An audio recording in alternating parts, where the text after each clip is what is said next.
new. The resistance to these efforts is ongoing, and honestly, like over the past year, whether it's Yemen, Lebanon, Palestine, it's you see those communities alive, Right. even in all this Right. death and destruction. There's Yeah. a soul. There is no, and I'm for example, not to get tangential, you look at Pakistan. There's no death and destruction yet, and I find no soul. Right now in the country, you go around, you can go on a tour of Pakistan, and it's just, there's a lot of chaos. There's just people just going by, floating by. There's no soul left. It's just been sucked out. I found that not. I mean, we talked about the Sunni community right now, but you can have these objections, and there's also an information gap. There's also issues. What your masjid conveys to you. There's a lot of nurturing Propaganda, involved. yeah. The Shia community, I saw it in Houston, in Chicago, with some friends I have in New York, even in Toronto. Just not caring about, not caring as in like a weird type of depoliticization, so to speak, right? Yeah. Which of a community that has been historically political. Very. Like we are like at least politically like aware, if not active, at least aware. Ever since the British came into Iraq, the Shias have been active in resisting that in Iraq, in Iran, elsewhere. So that legacy is kind of down the drain over. I wanted to know, you spent time here during these past few months, right? When with this from October 7th to now, what do you feel? I felt like there was a gap from Islamic centers, Shia centers, Imam Bargas, clerics, and the population in mass. Yeah. Okay, maybe the institutions need to protect their interests in the face of government persecution. Okay, maybe I can accept that.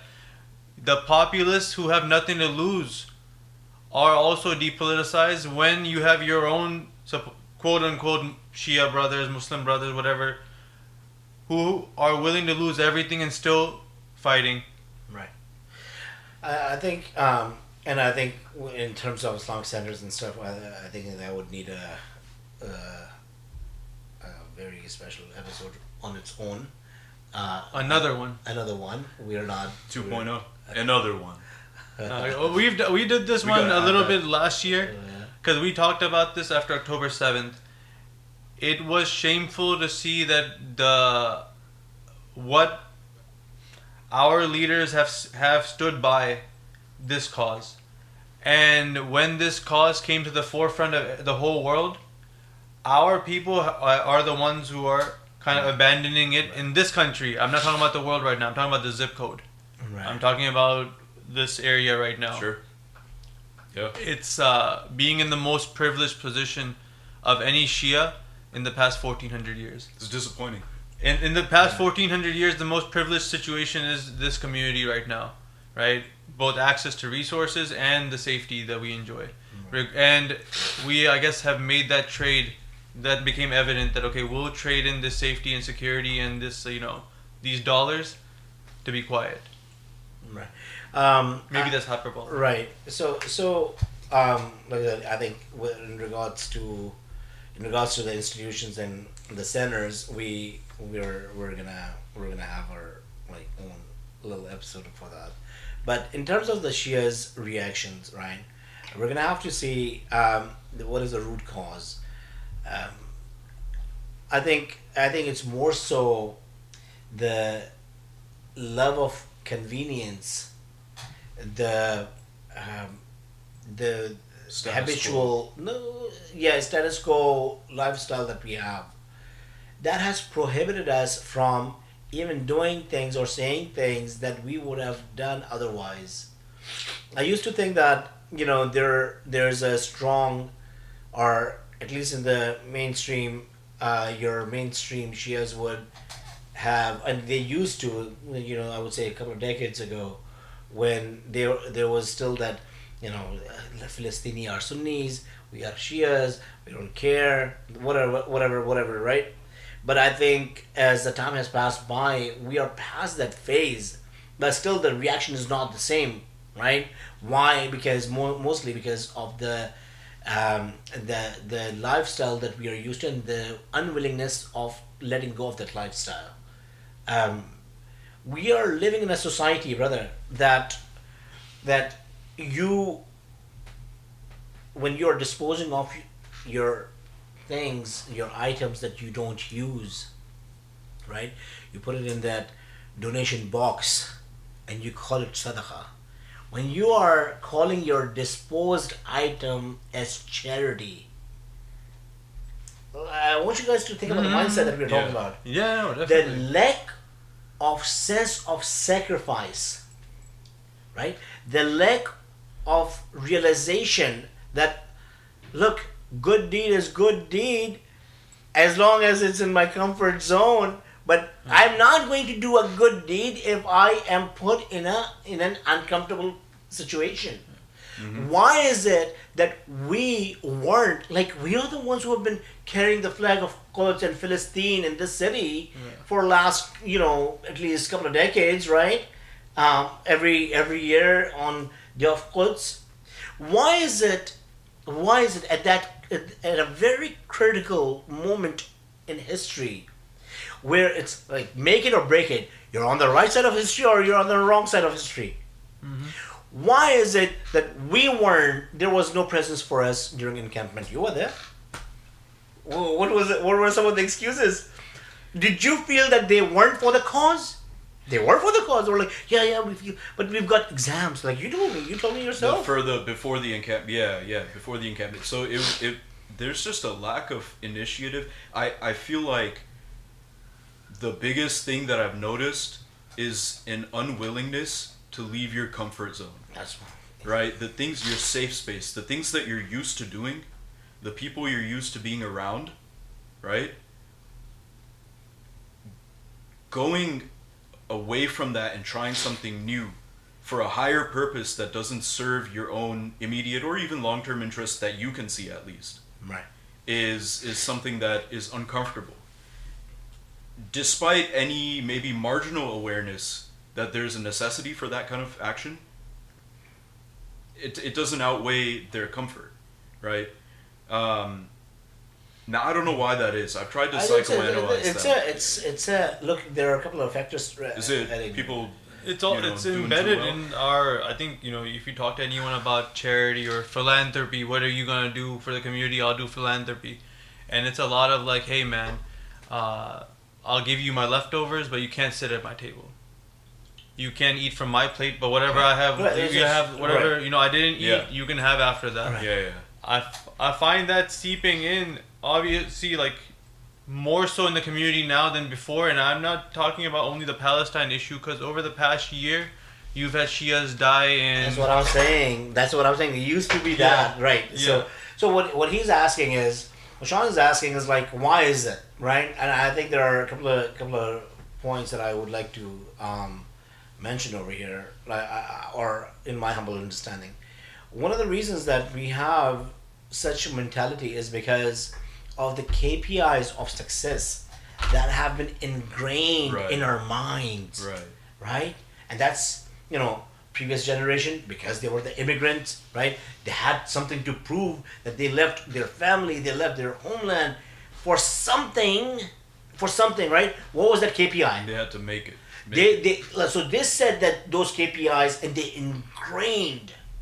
indoctrinated the whole community.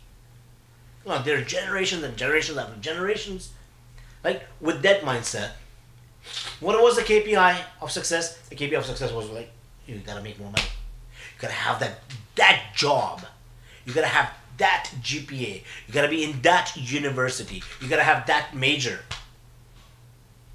That was a KPI. Now, while I have that KPI of success, and this is what my goal of life has been, anything that comes in between, as long as it's not distracting me at times, and this is a slap on the face for all the Shias, I would say. Right now I'm going to target Shias. Slap on the face for Shias. You dream about going to Ivy League colleges, right? You dream about going over there. Maybe a few exceptions of you go there. those who were there in Ivy League colleges, That's where the encampment started. that's where the encampment started from. They gave up. And those guys turned up. Dude, like it's Columbia? insane. Columbia, Harvard. That's You guys crazy. are Yeah, talking about Harvard. Harvard, Yeah. right? So the point is, look, you have to give away. You gotta give away. You don't get the best of everything without giving the sacrifice, right? Um, what do you? What's a proverb? Where there's no pain, there's no gain, Yeah, right? Yeah. So you gotta go through the pain. These people, what is a slap on the face for the Shias? The leader of Islamic Ummah saying that these people who were involved in the encampment, they are the part of the axis of A resistance. new front. A new Yeah. front. He didn't say it to you or me or to them. Like he didn't say it to us. He didn't say it to Shias. This is a slap on the. This should have been the reality check for us. Did you see that picture of there was this white guy's college student, I forgot what school it was from, but he had like a keffiyeh bandana on and he was getting handcuffed. And it was like the picture went viral because it was kind of iconic. And Yemen did a protest, Wow. I think like a week later, and they had that picture printed on a banner, and the banner said something like, "Dear American student, they can arrest you, but they can't break your spirit," or something like that. And it was like this like random white guy. I'm sure that changed his life. He's not going to be the same after that. But Did you find people the same sentiment when people were arrested in Houston, amongst the Shia community in Houston? the same sentiment? When there were people No. arrested in the No. Quds Day protest in Houston, No, it was the opposite. how many? I the think exact 3 or 4 opposite. guys got arrested, right? Three. people. 3 people got arrested. So was the Shia community here the same? Did they react the same way as the people in Yemen? It was the exact opposite. So I've had this conversation with people here, right? And most people are like, "Oh, that was a disaster. Oh my God!" And Yeah, that's how I had the same the Yeah. same arguments, Yeah. and at that time I told them, I was like, look, well, the reasons for why it's a disaster, right?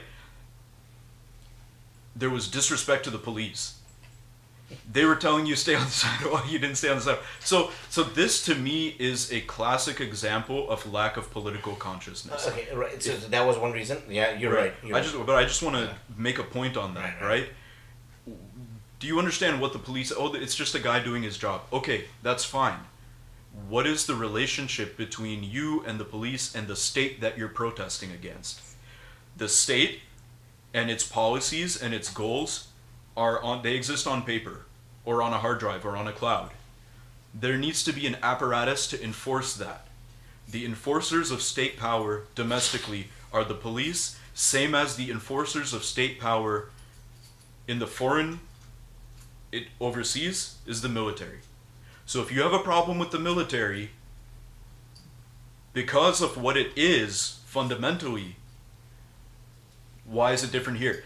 Would you say the same thing to a Palestinian kid who was throwing a rock at an IDF? Forget about throwing a rock. Who just disobeyed what the soldier told him to do? Would you say, "Hey man, that's just a guy doing his job"? No, so that's a very shallow mindset, right? That you're giving that without understanding, like you said, without understanding what is that person's job. He's not. You gotta understand. He's not a vending machine that anyone who's giving him money, like he's going to make compromises on his morality. That's totally excused though. What is his role? As in, What is that's the totally actual that's function? totally excused. As in, like, hey, he got money to beat. To, Right. Yeah. He was telling me some girl had her nose broken during one of these Right. encampments, and honestly, and I think going maybe in a little different direction. My first reaction to that is, yeah, okay, that's bad. Secondly, are people in mass, and I saw this in a Austin protest where a bunch of nobodies, counter protesters that are like 1 to 100, come and they pull two girls' hijabs off. They're like, hey, you snatch it off. They push them around, harass them, and people are recording. And in this scenario, the same thing with the police. why are we looking for permission and then protection from this? Why are we as in group, and I'm talking now to the calls coming from inside the house in this scenario. I'm talking as someone who's part and parcel of this movement in whatever way we can be. How are we not training ourselves to defend ourselves in this situation or any situation? Right now, Trump went through a second assassination attempt. If, God forbid, whatever, something bad had happened somewhere, who's going to be targeted? Are our youth keep getting taught, hey, this is the proper, kung fu method or whatever, defend yourself? Or are our women or our children being taught self-defense in our institutions? Or are just hey, keep pepper spray on you, keep something legal on you? That's not even going to happen because they're being told, hey, look at these stupid protests. I mean, so you're not even going to be in that scenario point. to need that. We'll come to it. Coming back to that point, one of the reasons, definitely, I personally heard, these guys should have listened to the law of the land, and it gives, to a point, it gives bad image to Islam. Yeah, I heard that. I heard and that. I'm like, really? They already don't like you. How much worse can the image get? I'm like, okay, so Uncle Tom. And there you go, Uncle Tom, religious Uncle Tom. So, to quote Seyyed Muzzamil Zaidi, religious Uncle Tom. So we have this. Then there was another point, right? And this point you have already covered. I don't need anything to add to it. And I think you have touched on the crux of the issue, that not looking, not thinking outside the box. That what is this person's job? He's getting paid to. There has to be a morale. Just because he's getting paid from corrupted leaders or from a corrupted system does not mean that he has to enforce corruption. He has to, his job is to enforce morality, ethics, right?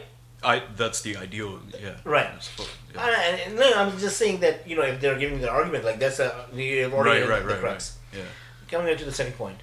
Second reason that I was given during this arrest was that, look, you guys mess up, we are not going to get, Quds permission for next year to hold Quds protest.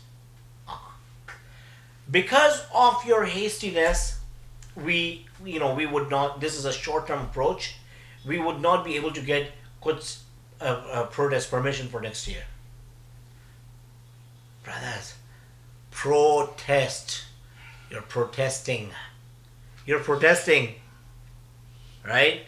You don't get permission, you do what? You still protest. I mean, it's simple as that. When was there any reformation that was done? When was there any social reform that was done without breaking the law? I mean, even civil rights, right? Civil disobedience was civil disobedience. A whole campaign. Anything. You pick one reformation. Pick one revolution. Nothing substantial. One revolution that has been brought without breaking the law of the existing system. I'm seriously questioning this. You don't have to agree. No, I mean, nothing comes to my mind. Nothing comes to my mind. Apartheid, South Africa, civil rights in this country. I mean, come on. Imam Hussein. Yeah. He broke the law. Yeah. Of the current of that regime. So you gotta and then later on, it's much easier for us to praise Malcolm X right now, Seyyed Malcolm X, and it's much easier, to talk about Rosa Parks' stories. Whoa, what was she at that time? Yeah. Right?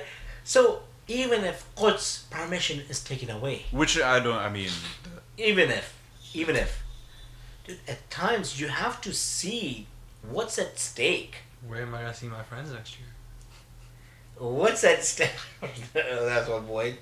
Well, what's at stake, right? And that's why, when you are following someone like Imam Khomeini,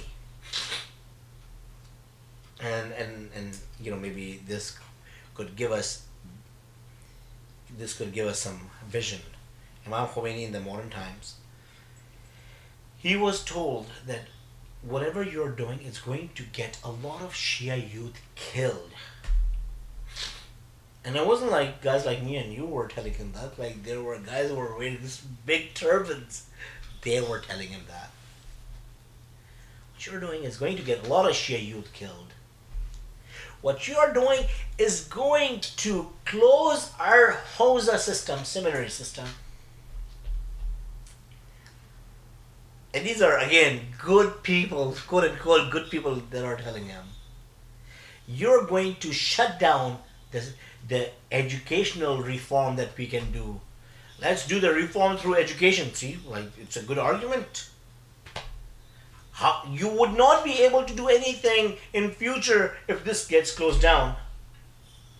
You would, and making it relevant, you would not be able to raise awareness through the protest if you don't get the permission.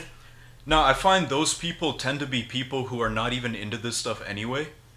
They're looking at it from the outside. Like, these people are not people who have been a part of a movement or have done organizing before or who have... But Sean, there are times when even those people are... Sure, okay, yeah, I mean, and they definitely. They do have sincere... Sure. We're talking about sincere people who do have sincere intentions. Right, yeah.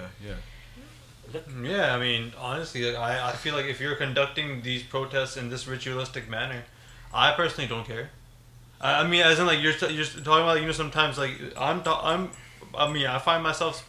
There's a big overlap in that thought process for me now. No, that's a separate topic. I'm talking about something else. I'm saying that, say if protests were effective, because for them these protests are effective, and they are saying, giving you sincere advice that, look, you mess up, we are not going to get future permission, and for them it's a big thing, right?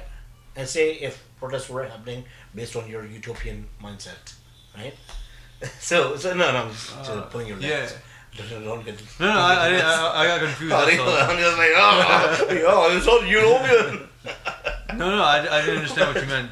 I want to pause to make a disclaimer. By the way, this is not Coca-Cola. This is HEB Original Cola. This too. Yeah. Yeah. We're breaking the fourth wall. I keep thinking about that. It's red So, can. anyways, like, what do you say to that? That's What do you say Kevin to that? Spacey moment. At times, you have to think that what's at stake right now. What's at stake right now? Right now, for example, for Imam Khomeini, what was the thing? That the movement has picked up. Yes, there are going to be a lot of people who are going to die. Yes, if this does not become successful, more than likely, seminary is going to get closed down. That's fine. But you gotta have that, what you're trying to achieve should be bigger than that. Making it relevant.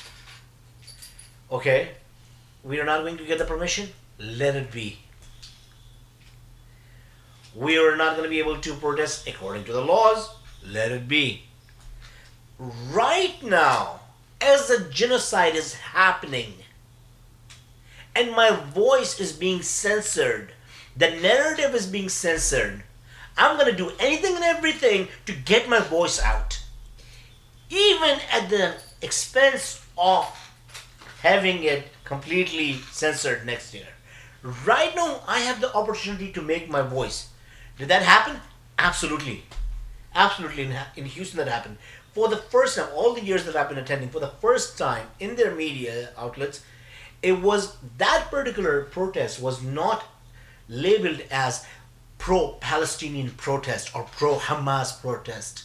It was labeled as Al-Quds protest. Who gave that day Al-Quds Day protest? Who gave it that name? It was Imam Khomeini. It's not just Al-Quds Day protest, it's an ideology behind that. It's an ideology, it's a whole resistance movement behind that. That was one victory. Second victory, people who got arrested, right? Though yes, proportionally speaking, comparatively speaking, you've got so many Shias, and there were, handful of them who were, protesting outside of jail. But still, while the rest of them went to eat the same dal chawal they had been eating for 27 days before that. Yeah. I just had to throw that out there. So, but still, they were able to get those people released, right? And when they got released, that was a Galvanized the victory. movement. That was the victory. Then on top of like again, you had a lot of back and forth with people. Leaders later, a few months later, proved that it was good that whatever happened that day.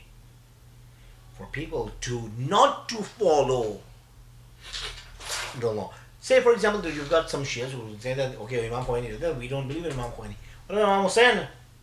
Imam Hussein was told by sincere family members and friends not to go to Kufa. You're going to be martyred. You're going to be deceived. These people are deceptive. They have deceived your father. They have deceived your brother. Right? Don't go. Why? And I think the root cause of all of this is the result-based mentality, and not result. And I wouldn't even say result-based mentality. It's I'll narrow it even more. It's having that lust of seeing the result right there and then. Right. Okay. Yeah. That we have this lust. Yeah. We want to see the results right there and then. It sounds like the criticism that they gave of that people, maybe not the same crowd, gave for resistance outside of Palestine. Why aren't they doing anything? They're just hitting tower as if they have beef with T-Mobile or something. It's like, right? And it takes some time to knock down radar systems and intel equipment, and then you can have Iron Dome disabled. I mean, people again they want to see they want to see it right there. Right. Yeah. Right. Yeah. I think it's I think close to modern time. It's about that time. Yeah, we Well- didn't get to everything because To be continued, yeah. but any closing remarks or anything that anything. One thing that when Hani started off with was like, what is, I think you asked, what is the responsibility of the people who are living over here? Like, where, or it was, I think more so, there was something along those lines. I mean, again, we might have to tally that up for a different discussion, another discussion as well. Just because, honestly, when we started recording, I think maybe it's been almost 4 years. It's been a while. It's been 4 years. One of the first conversations we wanted to have was with you. So there's a lot of stuff that we need to get to. What happened? Why didn't you reach out to me? Oh, one reason or another. We'll talk about those reasons also. For another episode. Exactly. We have a lot of content to fill, right? This, I think, we're just getting started with this. I find that I don't want to talk about responsibility because that's such a big, thing. I really felt this motto, especially since last October, and I don't want to start another conversation. We're on level 1. We're not all this stuff about like Palestine, South Africa, any other, Congo, Denmark. We're just not even anywhere near that. We have to the level 1 that we we're trying to tackle. What is the bare minimum? Forget the responsibility. What can you just do for yourself? Like you said, a lot of people were like, hey, this, we can't get permission next year, or we have exams. Okay, cool. Exams where? Are you going to ATC for 6 years? I mean, everybody has it. As in, are you going... I want you to say, hey, I want to achieve something for myself and myself alone. Okay, good. There's no pretensions. Now, what is that something? Is it an $80,000 job? A car on 15% interest? Is it, just living a lifestyle that anyone else can live, working at a gas station 70 hours? No, it's a KPI that we talked about, right? It's the KPI that has been instilled and indoctrinated. If you can do nothing for no one else, are you actually doing something for yourself even? You don't want to join the encampment? Fine. What are you doing though? I want to see let's say, what are the results? Are you meeting the KPI you have set? So those who are, either side of the spectrum that you're on, if you're doing your dream job, right, where you're making what you think is a good amount of money, not looking at the inflation, you think just, okay, well, this was the number that I was given. I was supposed to make 140K per year starting off. This is a number, and I've achieved it. I'm happy.